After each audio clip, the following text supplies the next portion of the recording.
All right, so in crystal field theory, so we're going to be talking about the complex ions that transition metals form. We know that transition metals are bonded to ligands.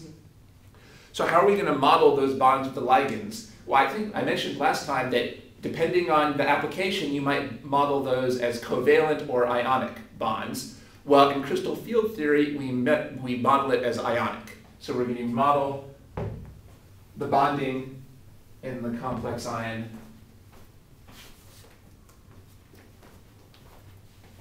as ionic bonds.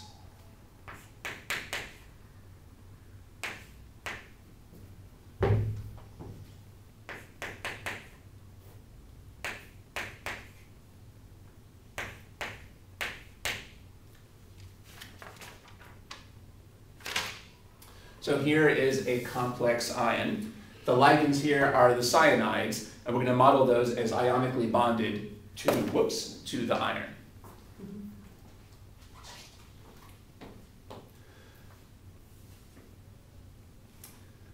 By the way, what's going to be the oxidation number on each cyanide? You guys remember what their oxidation numbers are on the cyanides? -1. -1. Yeah, it's good that you remember that. The key thing is that they're negative.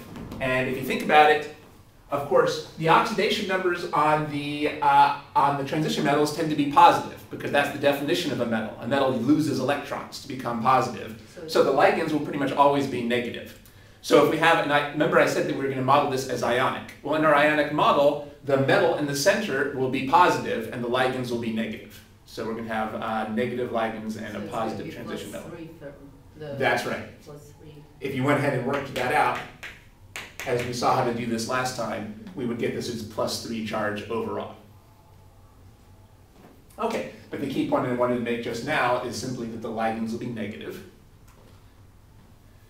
So again, we're going to model this as ionic bonding, which means that we don't model the bonds as coming from an overlap between the orbitals, because that would be covalent bonding.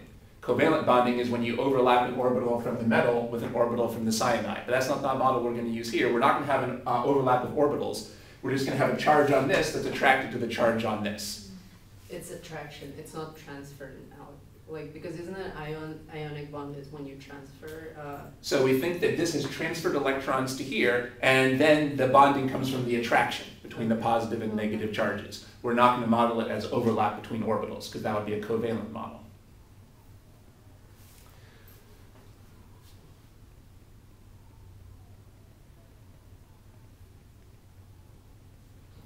However, even though the metal has lost some of its electrons to the ligands, it'll still have some electrons left as lone pairs. It'll still have some electrons left as lone pairs. And where will they put those? Well, we talked about this last time.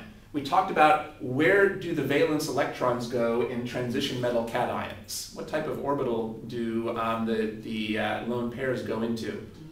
D. Remember we saw that the D orbitals are best for cations. If it was neutral, then the s orbital would be lower. But we talked last time about how the d orbital, but we talked last time about how generally the transition metals only have d electrons, no s electrons, at least in the valence electrons. So that's actually what crystal field theory is about. Crystal field theory is about the lone pairs on the metal. Crystal field theory is about those lone pairs, the electrons that are left on the metal, the electrons that are left in the d orbital. So this carries on with some of the things we talked about last time. So let's talk about d orbitals. How many d orbitals are there total? 10. I mean, the orbital's 5, but right. The atoms 10 of them, like in a row. Right. 10 electrons. There's room for 10 electrons in the d orbitals. If you forgot that, you can see that from the periodic table because there are 10 columns. Since there's 10 columns for d, there's room for 10 electrons. But since there's room for 2 electrons per orbital, 10 electrons means 5 orbitals. So we could write those like this. Here are our 5 d orbitals. Now, we know that in a free atom, the 5 d orbitals all have the same energy. In a free atom, the d orbitals all have the same energy. But it turns out that in the complex, some of the d orbitals have higher energy than other d orbitals. So in the complex, some of these d orbitals have different energies from others. So this would be the free atom, where all the orbitals have the same energy. I believe when different orbitals have the same energy, they're called degenerate orbitals. So these are all degenerate, they have the same energy. But now let's see what happens when we're in a complex. Well, let's go back to this complex. What's the coordination number for this complex? What? 6. So what's its geometry going to be? Octahedral. So let's draw that octahedron. Is there on the same order?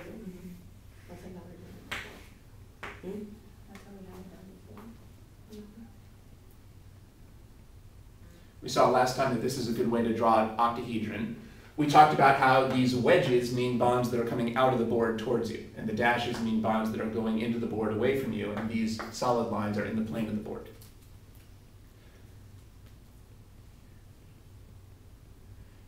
And of course, what is it at each of these corners? Well, at each of these corners, there's a ligand. And remember, because we're doing ionic bonding, there would be negative charges.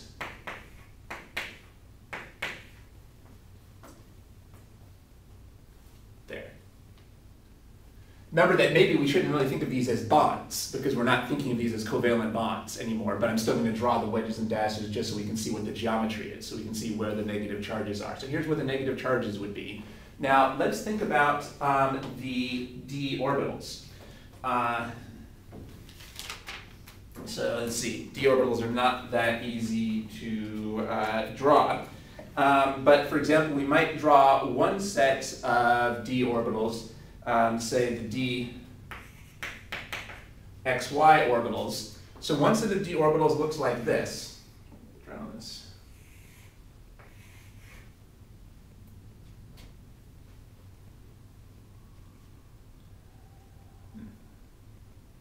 I don't know if I should even bother trying to draw this.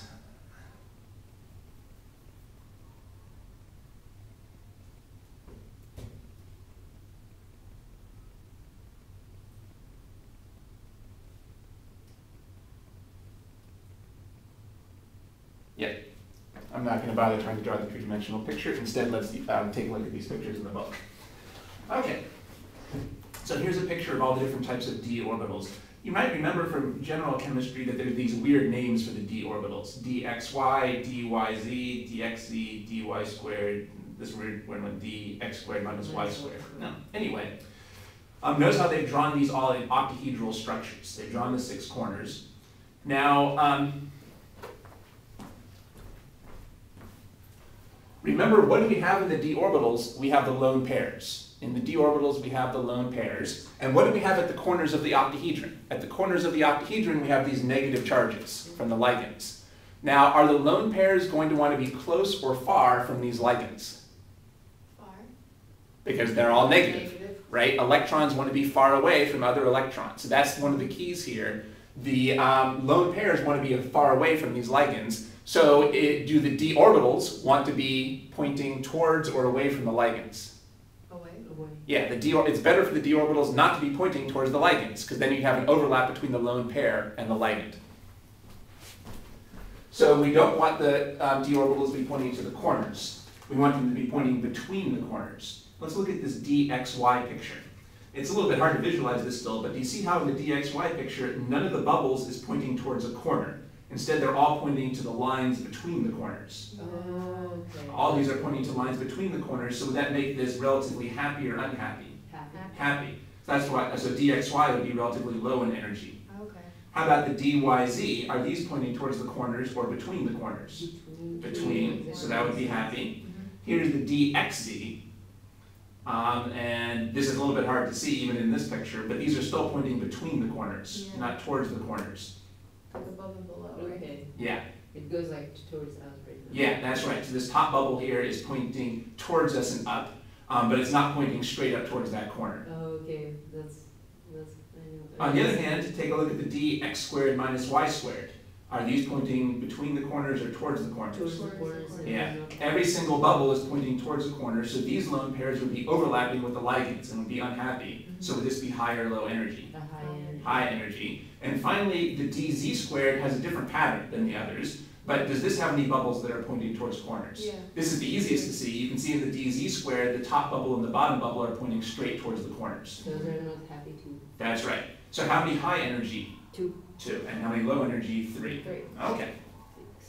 So High energy because bubbles. So the moral of the story is that in a free atom, the d orbitals all have the same energy, but in the transition metal complex, there's 2 different levels, high energy and low energy.